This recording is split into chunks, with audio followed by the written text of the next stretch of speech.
Welcome. Today we are going to solve the GATE XCPYQs of fluid mechanics of the year 2019. So let's start with the first question. First question is, for a stable equilibrium of a floating body, which one of the following statement is correct?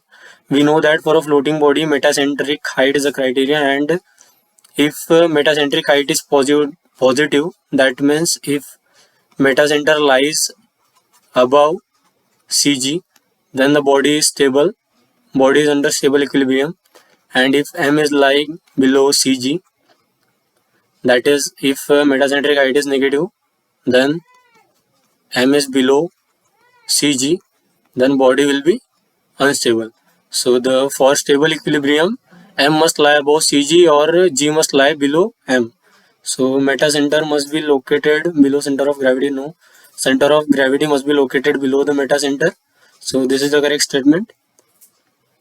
Coming to the next question. If u and v are the velocity components in x and y direction respectively, then z component of vorticity at a point in a flow field is. We know that vorticity vector is known given by curl of velocity vector. Okay, so velocity vector, it is something like this, and we can express it in a determinant form like this. First row is I, j, k. Second is component of grad, that is del by del x, del by del y, del by z, del z. And third row is component of u, that is u, v and w.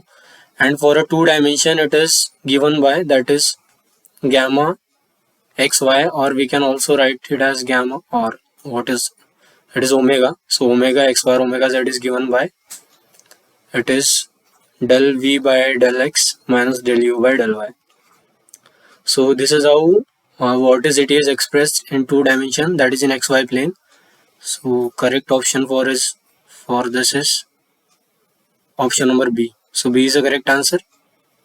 Coming to the next question, that in which of the following devices difference between static and total pressure is used to determine the flow velocity? So Pitot static tube is the device in which velocity is calculated by using the difference between total pressure and what is the static pressure. How? Suppose this is a pipe, then we attach at its very one device called as static tube, or we also call it as piezometer. So this gives us static head or piezometric head. So suppose this is say H star, and at the center we put a device something like this. This is known as Pitot tube. So it gives us total head. So from center line, if we are measuring center line is the datum, then it is say capital H. So total head minus piezometric head will give us velocity head or dynamic head. So this is Pitot tube and this is what we say piezometric tube. So difference between the head calculated by this two device will give us velocity head, and in combination this device is known as Pitot static tube. So B is the correct option for it. Coming to the next question. A golf ball is dimpled to make a flow turbulent. Why dimples are made on a golf ball? In order to make the flow turbulent, so and consequently reduce the drag. So after after the flow has reached to a state that we call turbulence, then the drag force on the ball is reduced. So turbulent flow reduces the drag on the golf ball. So what they are saying, that what is the reason that turbulent flow reduces the drag on the golf ball? So out of the four, which of the following gives a correct explanation that why drag force on the golf ball reduces when we when we have reached to the turbulent flow? So what we can say is, suppose this is a flow or a ball. So when we are having a laminar flow, then what we will get? We will get a separation too early, means the flow will separate too early, and the wake that will be formed means a wider wake will form. But while in the case of a turbulent flow, the flow remain attached to the ball for a longer time, so the wake that we will get means the wake formation will be delayed, and the wake that is formed, it is very much narrower as compared to that of laminar. So it is for laminar, it is for turbulent. So as wake is narrower, so low pressure region is narrower. So pressure difference means the which is leading to the drag, that is formed drag, it is less in case of turbulent flow as compared to that of laminar flow. So turbulent flow has a lower tendency to separate. This is the correct reason for reduction of drag force on the golf ball. Coming to the fifth question. For a steady laminar incompressible boundary layer flow over a sharp edge flat plate, zero incidence. So this is how flat plate look likes. And if there is some flow over that plate, then a boundary layer will glow something like this. And what they are saying that the edge of the boundary layer is a streamline. So this is not a streamline, but the what we say length of the plate is a streamline because there is no flow across it. So it is not the edge, it is the length. If they have given a length, then it would be a correct option, but they have given a edge, so it is not a correct option. Second is the edge of the boundary layer is a path line. This is also incorrect. The skin friction coefficient decreases as the distance from leading edge increases. I mentioned in one of my previous assignments that CF is proportional to 1 by Rex for flow over flat plate in case of laminar flow. So when CF is proportional to 1 by root Rex, so CF is proportional to 1 by root X. So as X increases, then CF reduces. So C is the correct option. And if this is the correct, this is incorrect. So C is the correct option for it. Coming to the next question.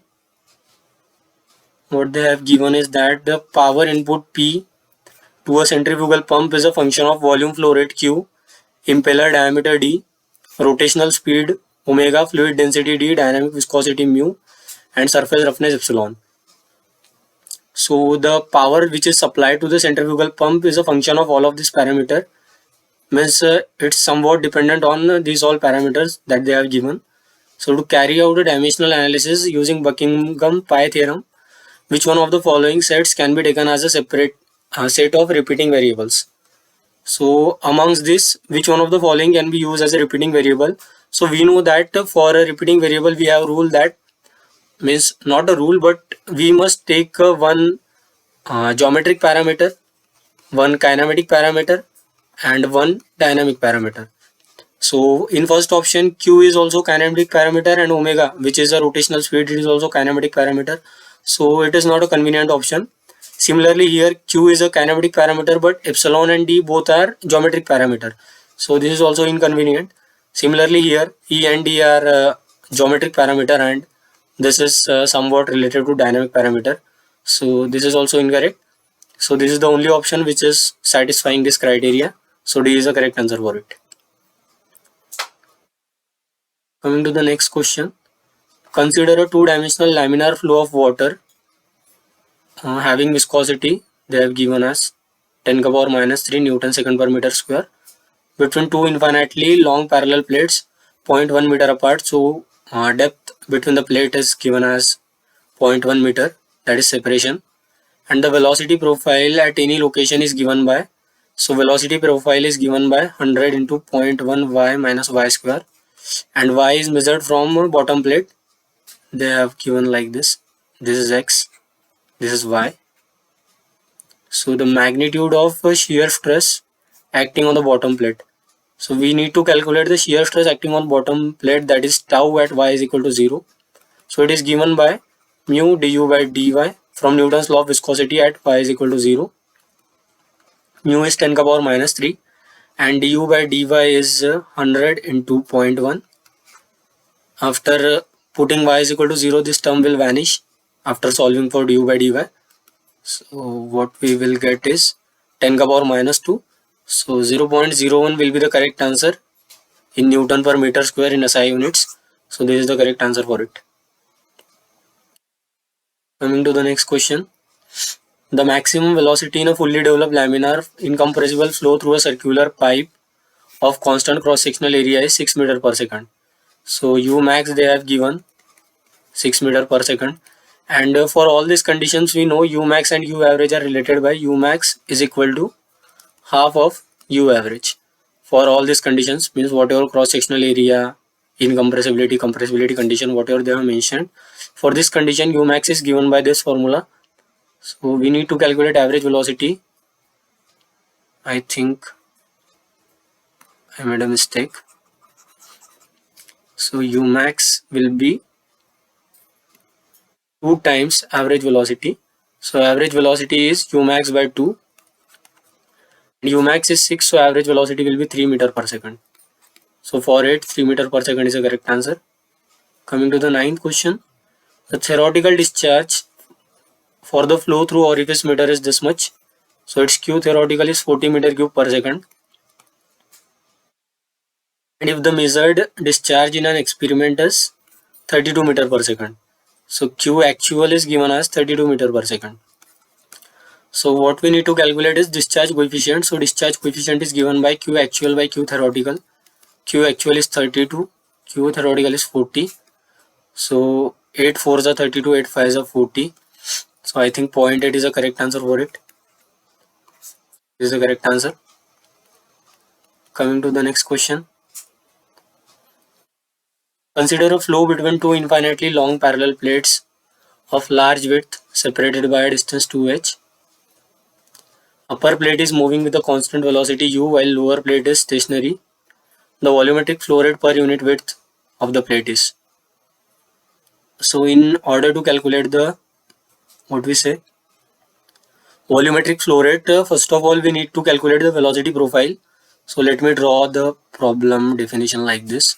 So suppose this is the plate, bottom one is fixed, upper one is moving with a velocity say u, and they have given as depth between the two plates is 2h, and it is a viscous flow.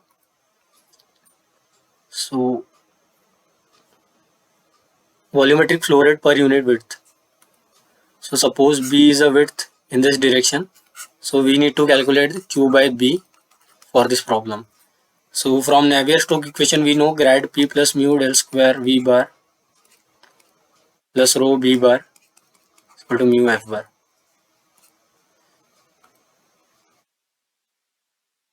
From this we will get, when we will write, suppose this is x direction, this is y direction, then minus in x direction when we will expand we will get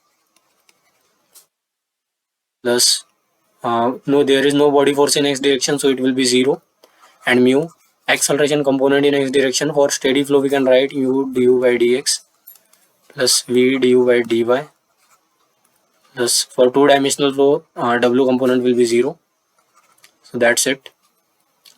And we know that for fully developed flow u is a function of y only, that is u is not a function of x. So this will vanish, and v is 0. I have given is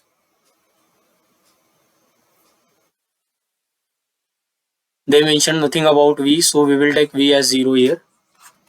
So this is also 0.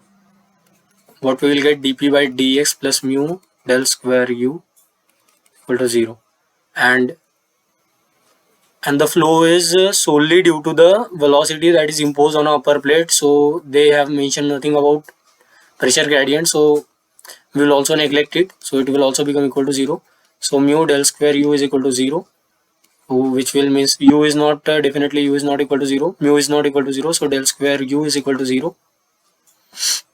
And after expanding it, that is du del square u by dx square plus del square u by del y square is equal to 0.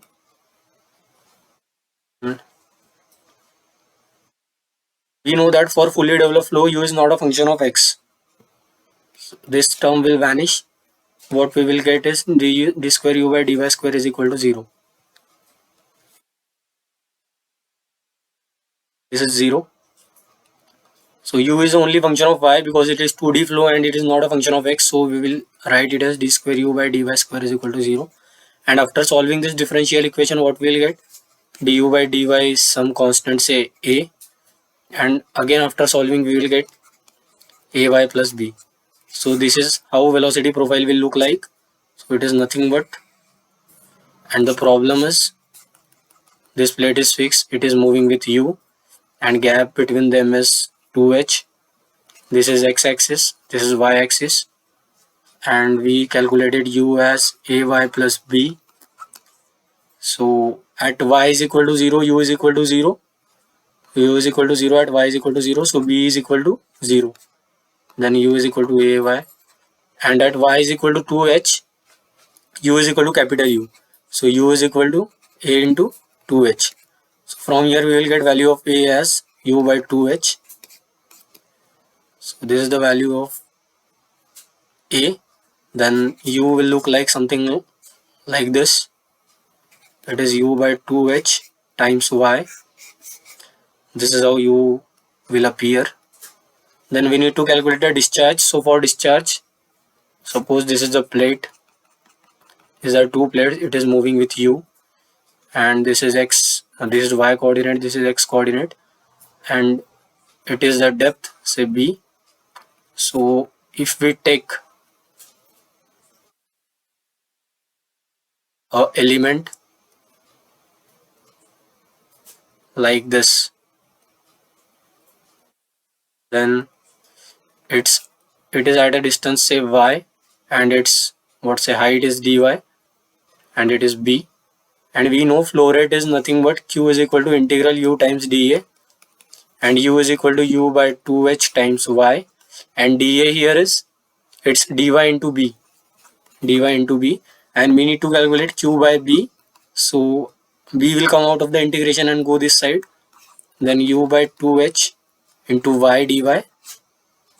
So it's q by b, u by 2h will remain as it is, and after integration, and limit of y is from 0, say 2h, so it's y square by 2, limits are from 0 to 2h, and it's u by 2h into 2, it will become 4h, and it's 2h ka whole square, and 0 will disappear, so it is u by 4h times 4h square, so it will be u times h after solving. So flow rate per unit width is u into h. C is the correct option for it. I hope you got it. Coming to the next question. A velocity field in a Cartesian coordinate in a two-dimensional steady incompressible flow of a fluid with a density rho, and the velocity field they have given as xi minus yj. Let me write here. V bar is equal to xi cap minus y j cap. They have given velocity field like this, and the magnitude of pressure gradient at point 1, 1. So they are asking pressure gradient, assuming no body forces and no line forces. Line forces means a force due to surface, means forces due to shear stresses, and body forces means gravitational force, whatever may be present in a normal condition are absent here. Means it is something like inviscid flow, we can say. So writing Euler equation, or first of all writing what we say Navier-Stokes equation, and then solving it in order to get magnitude of pressure gradient. So we need to proceed like this. We have to calculate at point 1, 1. We know that Navier-Stokes equation is given by grad P plus mu del square V bar plus rho B bar is equal to rho F bar. And from this given condition, we need to neglect the body force plus mu del square V bar equal to rho F bar. Applying in x direction, what we will get? Minus dp by dx plus mu del square u is equal to rho u du by dx and v du by dy. So after substituting the value of u here, we will get this term as 0. So minus dp by dx will come out as, it is rho, and u value is x, du by dx is 1, plus v value is y, and du by dy is 0 because u is not a function of y. So it will be rho x. And after putting the value, that is at x equal to 1, so it will come out as rho. So dp by dx is minus rho. Okay. Then similarly solving in y direction, what we will get? dp by dy plus mu del square v rho u dv by dx v dv by dy.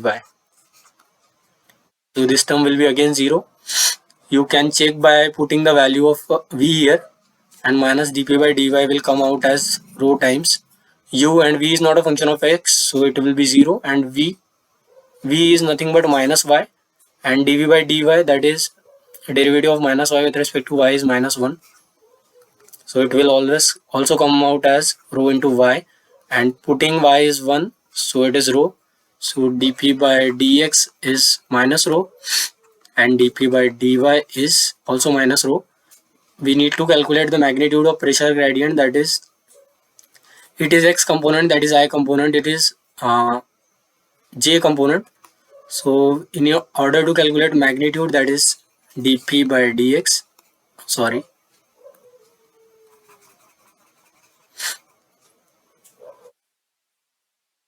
that is magnitude of grad of p is nothing but under root of dp by dx whole square plus dp by dy whole square. So dp by dx is rho square plus rho square, so it is root 2 times rho. That is the correct answer for it.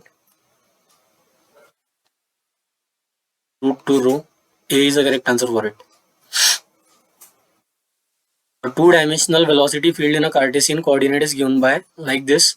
So this flow is, so what they are asking is, if means what is the flow, which type of flow it is for this given velocity profile.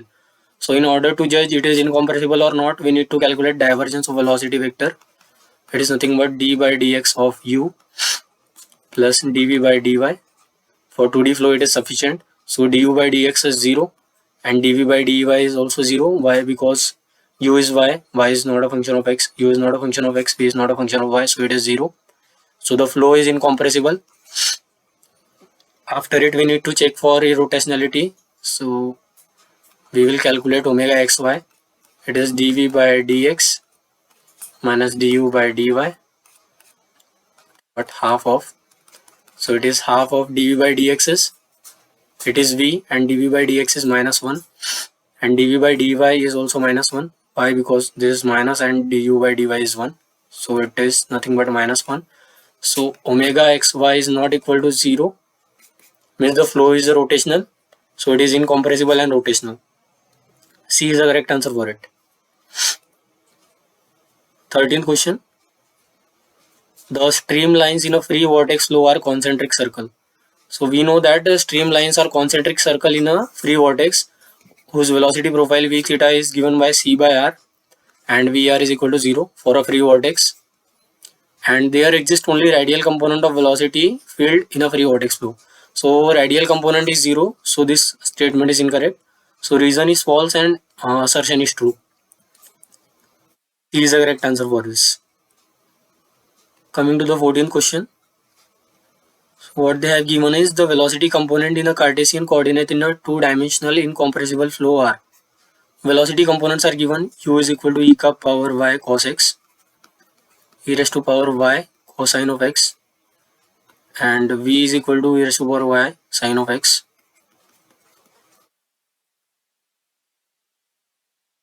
Magnitude of total acceleration at point 1 comma 1. So at point 1 comma 1, sorry, minus 1 comma 1, we need to calculate the total acceleration. So let us calculate the components first. So ax is equal to u du by dx plus v du by dy, and it is two-dimensional, so w component will be 0. So u is e power y times cosine of x, and du by dx is nothing but e power y minus sine x. After differentiating this with respect to x, we will get like this. It is total minus sine x plus v is e power y sine x, and du by dy is, it is e power y into cos x. So these two terms are same with the opposite sign, so ax will be equal to 0. Then solving for ay, we will get, it is u dv by dx plus v dv by dy. So u is nothing but e power y cos of x, and dv by dx is e ka power y cos of x, and v is e ka power y sin x, and dv by dy is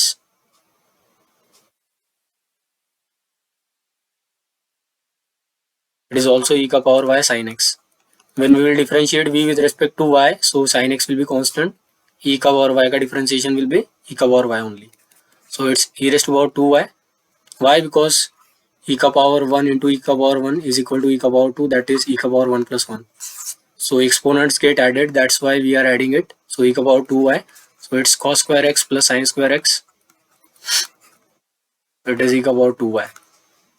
So ax will be 0 and ay will equal to e ka power 2, that is e square. After substituting the value of x and y, then the magnitude of acceleration is given by, that is total acceleration is under root of ax square plus ay square.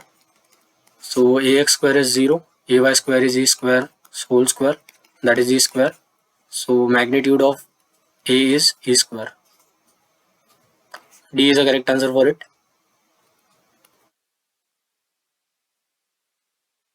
For a steady, next question. For a steady flow at a zero angle of incidence over a flat plate, the component of velocity parallel to the plate in a boundary layer is given by like this. U is equal to a plus by plus cy square.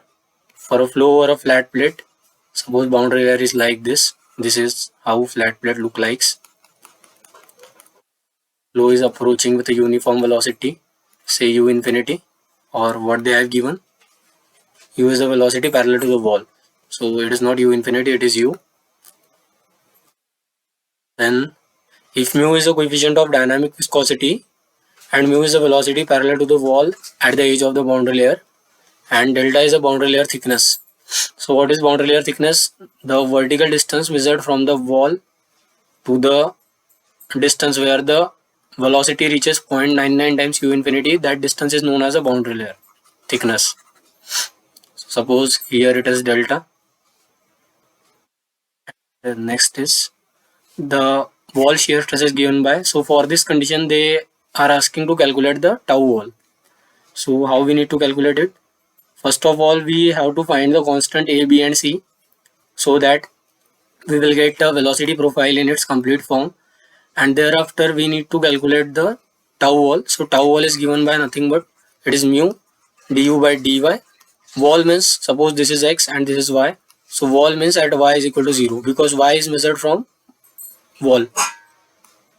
So for this we need to calculate the velocity profile first, and we have to calculate constant. So for this we need some boundary conditions, that is at, say this is x and this is y. So at y is equal to 0, u is equal to 0. Why? Because due to no slip condition, velocity at the wall is nothing but equal to 0. So it is 0, a plus 0 plus 0. So from this we will get a as 0. So a value come out as 0. Thereafter applying another boundary condition, that is at y is equal to delta, means at the edge of boundary layer the velocity is equal to u. Okay, here the flow is viscous, but here the flow is potential flow, that is the inviscid flow. So the velocity at the edge of boundary layer is equal to u, capital U. So it is u, it is 0 plus b into delta plus c into delta square. So it is u b delta plus c delta square. It is nothing but say equation 1. And here the wall shear stress is maximum, but when we reach at the edge of boundary layer, the gradient in the velocity vanishes. Means du by dy become equal to 0. So tau wall is 0, that is du by dy at y is equal to delta is 0. Du by dy at y is equal to delta is equal to 0. So from here it is b plus 2 times c into delta is equal to 0. So b is equal to minus 2c delta. So b's value come out as like this. After substituting, u is equal to c delta square minus b means 2c, it's also delta square, that is after substituting value of equation 2 in equation 1, so it is minus c delta square. So c value will come out as minus u by delta square. So this is the value of C, and substituting value of C in equation 2, so B will come out as is minus 2 into U by delta square, minus minus will get plus, and it is delta, so it is 2U by delta. B value will come out as 2 times U by delta. So we have now got the value of C, B and A. Then substituting here, U is equal to A plus BY plus CY square. So U is equal to B is 2 times U into Y by delta plus C is, that is, U times Y by delta whole square. So U will be, that is small u, velocity at any distance say y, is given by 2 times U Y by delta minus U Y by delta whole square. And calculating du by dy at y is equal to 0. So du by dy at y is equal to 0 is 2U by delta. So this is the value of du by dy at y is equal to 0. So tau all will come out as U 2 times mu U by delta. So this is the correct answer, that is 2 mu U delta.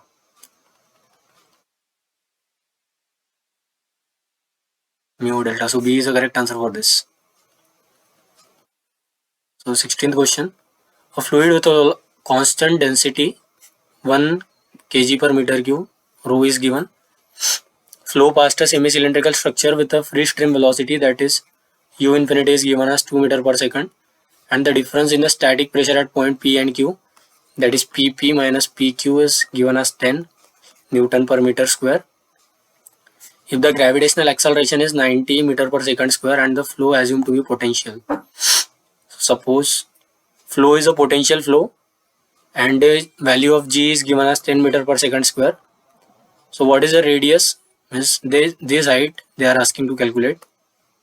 So we know that for a potential flow over a cylinder, velocity at any angle theta is given by V theta is equal to 2 times U infinity times sine theta. So at theta is equal to 0, means at this point, that is, so we are not bothered about this point. So V at P is equal to, let me solve it first. In for a cylinder, Q is the only point, so V at Q is 2 times U infinity, and sine theta here is 90, so sine 90 is 1. 2 times U infinity is nothing but 2, so it is 4 meter per second. It is from potential flow theory. Velocity at any point on a cylindrical surface for a potential flow is given by V theta times 2 times V theta is equal to 2 times U infinity into sine phi. So here is also potential flow at a point P, and at point P also, at point Q also there is a potential flow. So what we can apply here a Bernoulli's equation. So we will apply at point PP by rho g plus Vp square by 2g plus Zp is equal to PQ by rho g plus VQ square by 2g plus ZQ is nothing but equal to R. So it is R. So PP minus PQ is, after solving this equation,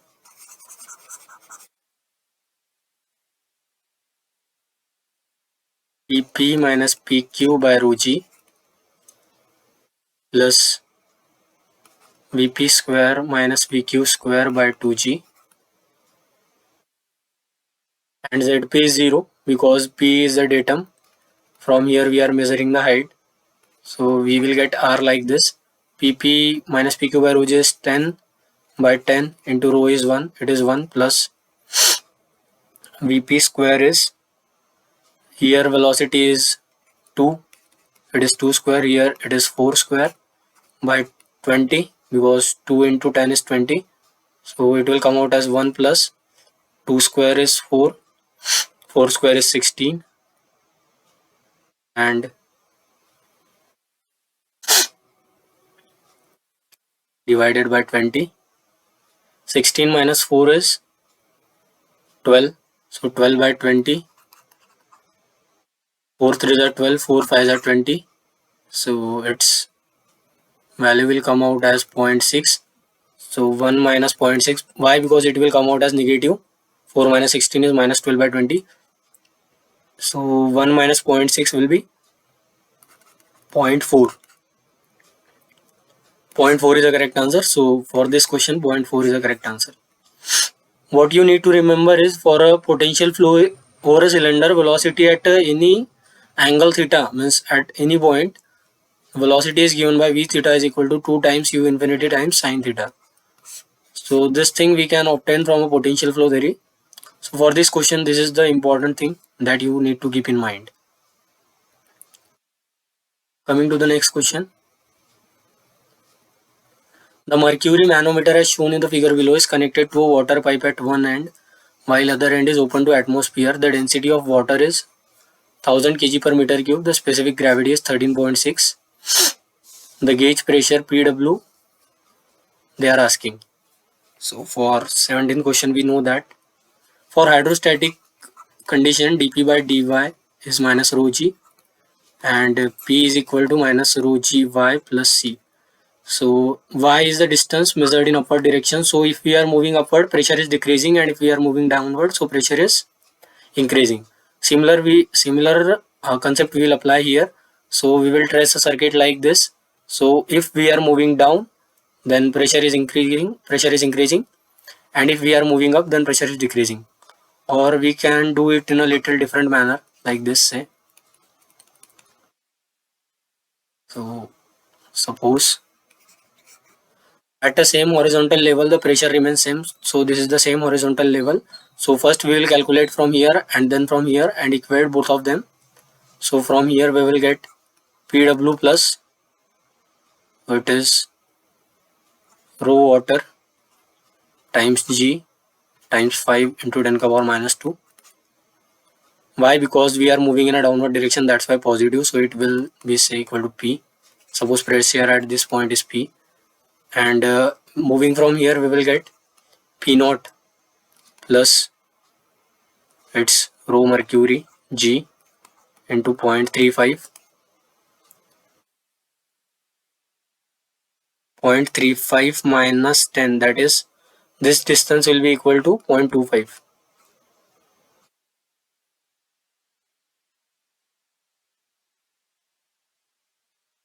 So it is also equal to P. Equating both of them, we will get Pw minus P naught is equal to rho m g 0.25 minus rho water g 0.05. So after solving this equation, we will get the gauge pressure, that is Pw minus P naught, that is the gauge pressure. So its value will come out as, for question number 17, it is 33.5 kilonewton per meter square. So this is the answer for this. Water of density 1000 kg per meter cube and viscosity flows through a smooth circular pipe of radius this much, and the Reynolds number is 1000. Pressure drop over a length of 5 meter will be. So they are asking pressure drop. So we know that delta P by rho g is nothing but equal to 64 by Re for laminar flow. This formula is valid. It's V square by 2g. So what they are asking pressure drop. So delta P is equal to 64 L V square rho by 2gd. That is, delta P is equal to 32 L V square rho times 2 times g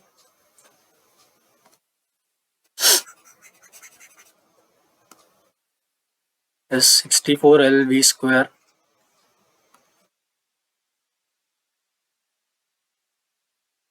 (2gd).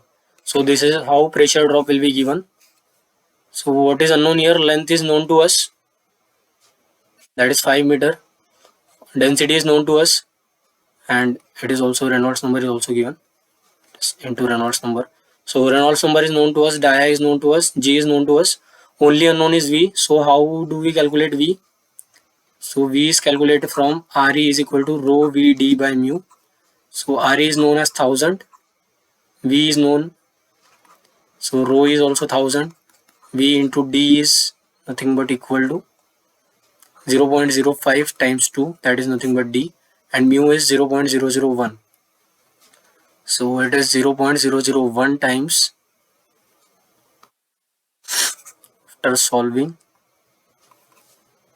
it will come out as v will be 0.001 upon 2 into 0.05.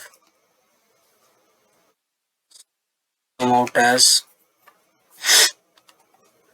0.05. It's 0.1. So it's 0.01 meter per second. So this much velocity will come out, and after substituting the values here, because velocity is also known to us and all other values are known, so delta P will come out as, for question number 18, it's 0.1631 Newton per meter square.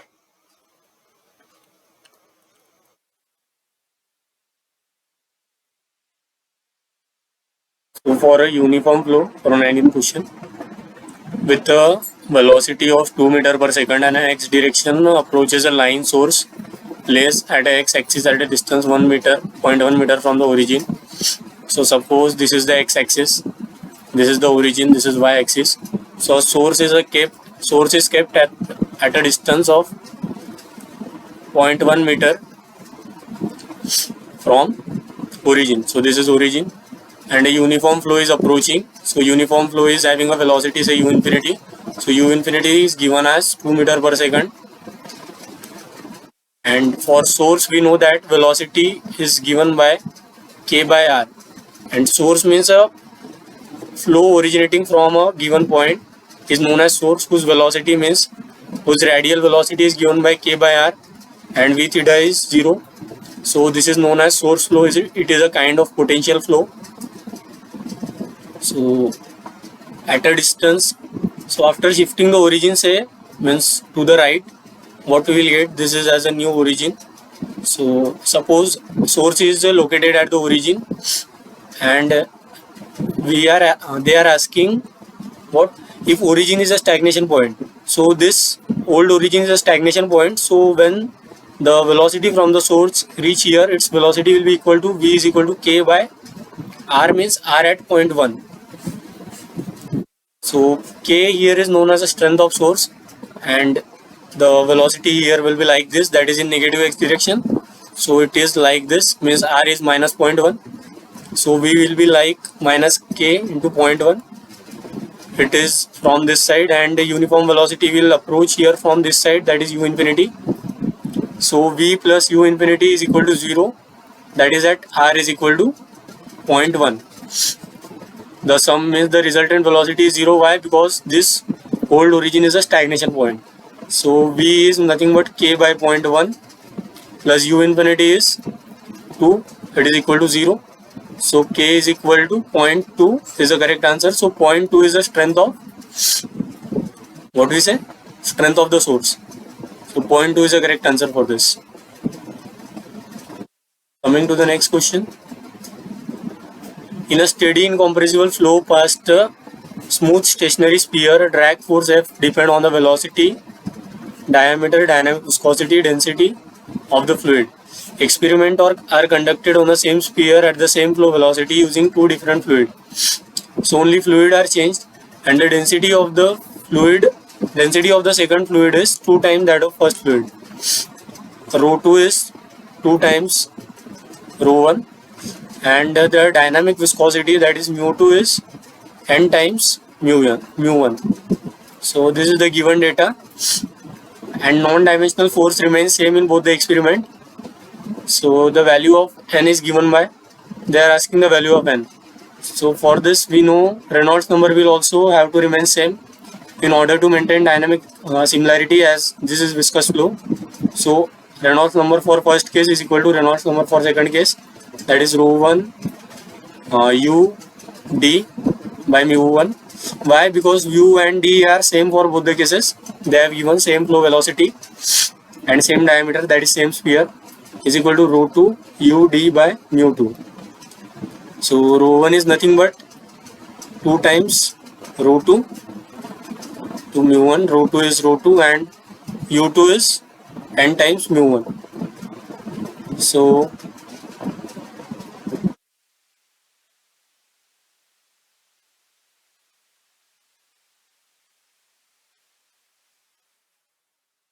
Made a mistake here. Here it is rho 1 and rho 2 is 2 times rho 1. It will be like this. So after cancelling we will get n as 2. So value of n will come out as 2. 2 is the correct answer for this question. Coming to the question number 21. An incompressible flow past the flat plate as shown in the figure below with a uniform velocity u is equal to v and parabolic exit velocity profile like this, where neta is given by y by delta. Y is the normal distance from the plate and neta is y by delta. So if the volume flow rate across the top surface of the control volume is, that is q, they have given as p into mu into delta. The value of p per unit width, so this is the width and everything is given per unit width. This is also per unit width. So we know that means this is the control volume, dotted is the control volume, dotted lines represent the control surfaces and this is the control volume. So suppose this is q in, this is q out. So from mass balance for a constant density we can write rho q in is equal to rho q plus rho q out, that is q in minus q out is equal to q. So we need to calculate q in, q out and q. So q in is given by integral u dA and u is nothing but uniform, that is u, and dA is, it is delta times b is a width, so delta into b. Hence here u is uniform, so u will come out of the integration, so dA, and the value of dA will be q in is equal to u, integral dA is nothing but delta into b and q in by b is u into delta. So this is the flow rate that is entering per unit width. Q in we got as, say, flow rate per unit width is represented by this, so it is nothing but u into delta, the first thing. Then coming to the next part,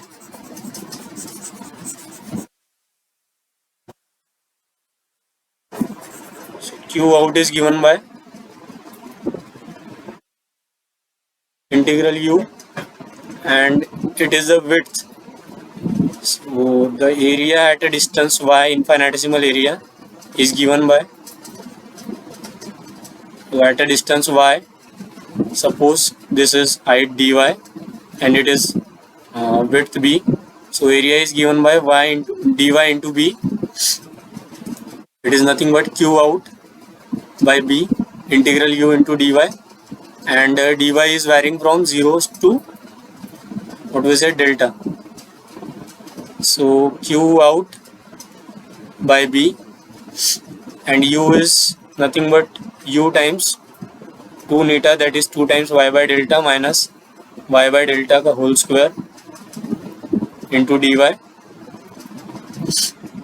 So q out by b is u, that is 0 to delta, and after integration it is 2 times y square by 2 delta minus y by delta whole cube into 1 by 3. Okay, so it is varying from 0 to delta, y is varying from 0 to delta, so after putting the value of y we will get, it is delta and it is delta square by, wait a second, after integration it will come like this. We will integrate only y, so y square will be y cube by 3 times delta square. After putting the value it is delta by 3. So q out by b will be 2 delta by 3. That is flow rate per unit width, say q out, small q out. Correct this equation. It is b by b, it is equal to this. So Q will be Q in minus Q out. Q in we have calculated as U delta and Q out as 2 times U delta by 3. So it is U delta by 3. Given we have given that the Q value is P into U into delta. It is P into U into delta. So after cancelling we will get P as 1 by 3, that is 0.33 is the correct answer for this question. That is the value of P. So coming to the final question. A jet engine is to be tested on a thrust stand as shown in the figure below.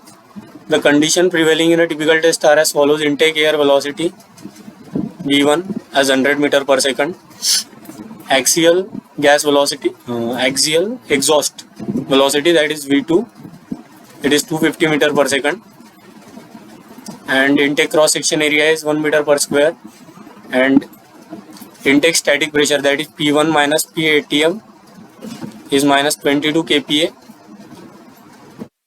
They have mentioned that is with respect to atmosphere, this is inlet pressure, and exhaust static pressure, that is exhaust gauge pressure, is P2 minus P ATM, it is 0.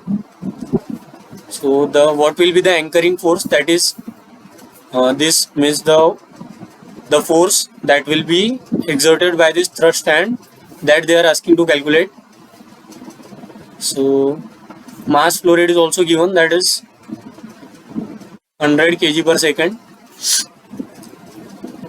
First of all, we will select a control volume like this. So this is how control volume look like. Momentum that will come in is m dot v in, and pressure forces, that is P1 gauge into A. Similarly at exit 0 into A2 is A1. Similarly m dot times V2 will leave out. So this is how momentum balance will look like. So after applying, suppose this is x direction, and the force, that is anchoring force, say Fa, that a thrust stand will apply on this control volume.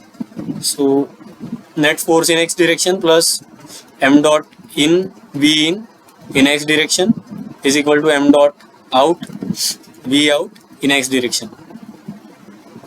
So net force in x direction is minus Fa plus P gauge times A1, it is acting in positive x direction, plus m dot V in, that is m dot into V1, is equal to m dot in is equal to m dot out. For a steady flow we can write this, and it is m dot times V2.